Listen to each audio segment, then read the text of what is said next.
Hi, I am CJ Devgan, and welcome to another edition of Breaking Barriers, where my goal is to provide you with proven tools to help you transform your business.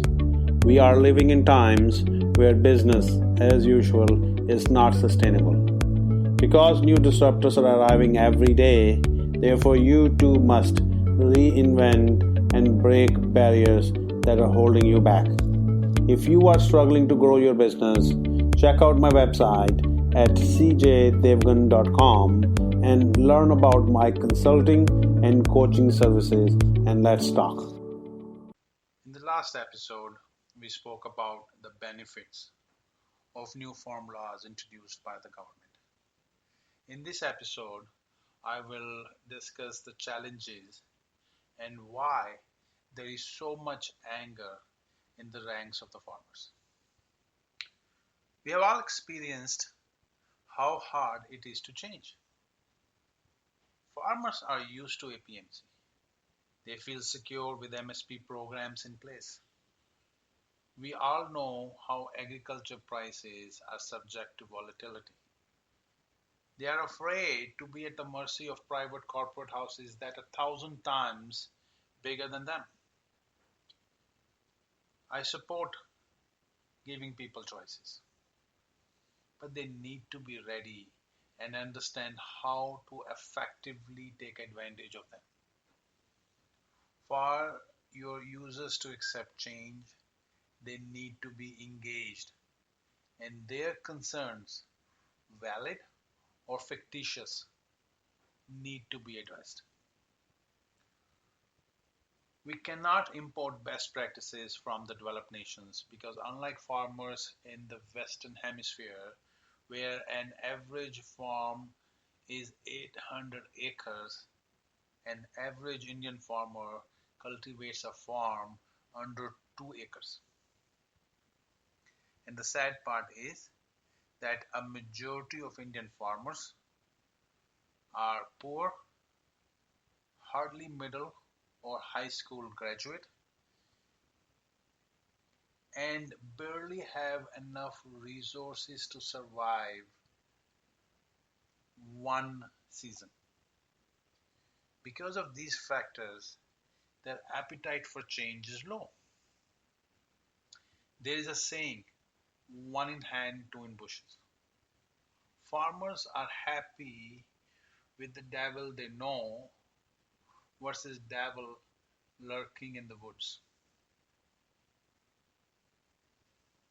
What do you think keeps a farmer awake at night? What is he most afraid of? In my opinion, and yes, I do come from a farming family. My grandfather and uncles were farmers, and during summer breaks, I used to visit our village in Gurdaspur district of Punjab. I've firsthand seen the hard work and sweat that goes into growing a crop. Though playfully, I have participated in plantation of paddy rice during the monsoon season. I won't be too far out if I say that farmers worry about one, how weather and climatic factors would impact their crops. Factors such as no rain or too much rain, high winds, hail, fire, pests, etc. Two, once they have a good produce, how would they get a good price? Or price volatility will erode all their margins. I'm not against the intentions of the laws to provide farmers more better opportunities, but we have to prepare them to identify and take on these opportunities. Do you know most Indian farmers only know to grow a limited number of crops that their parents grew and one marketplace to sell? Transformation of every sector is must. I understand and I even advocate it, but not in this manner. You may ask why? Because the majority of our farmers lack knowledge and tools to unlock opportunities that may be presented by these laws. For example, how to diversify and identify new in-demand crops to grow, how to procure best seeds for these crops, what type of supporting material technology is required for efficient operation of their farms, how to find new buyers, how to find new channels to sell them, and above all, how to secure a decent minimum price for their produce using future contracts. In my opinion, before we bring in these reforms, we must prepare our farmers by organizing structured programs to educate them on how to use modern instruments to secure their future. Create a safety net for their produce.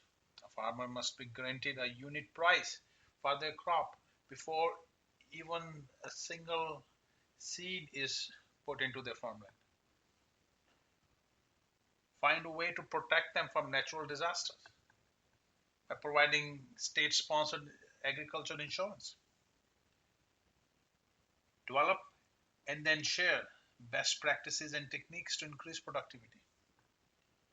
Provide them with seeds and other technology required to operate a farm.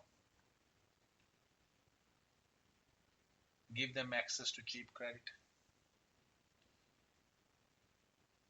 and find ways to transport and store their produce once it is cultivated.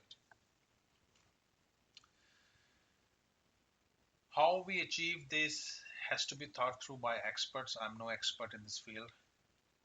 But my only request is please engage and consult your key stakeholders. In this case, various farmer groups who are getting impacted by these changes.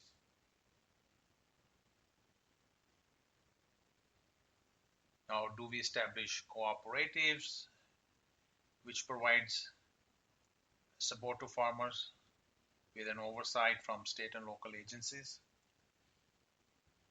For one thing, I can guarantee that government has to play some role and cannot wash their hands and allow free market forces to decide the fate of our farmers.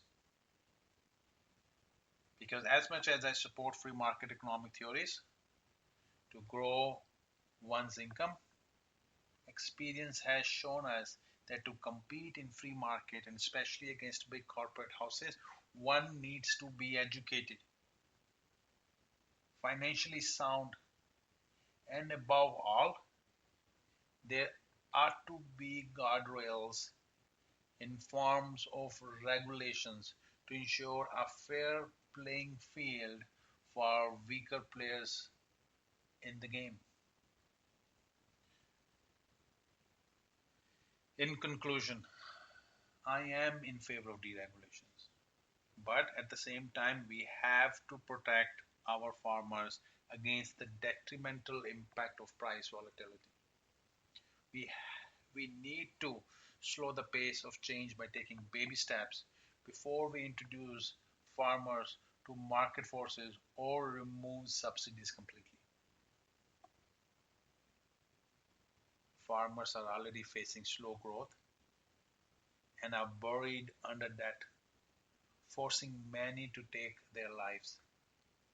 We must create a safety net for our farmers, especially the small farmers.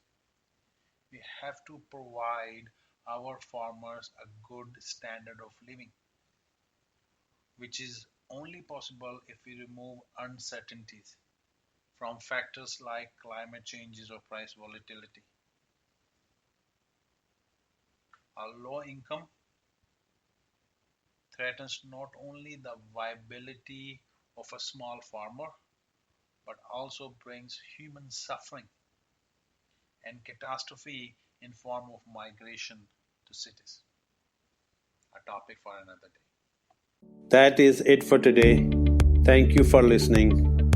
Let's go out and break barriers and generate new possibilities. Please be sure to visit our website at cjdevgan.com. And if you like our show, please subscribe, leave a rating, and a review for us on iTunes.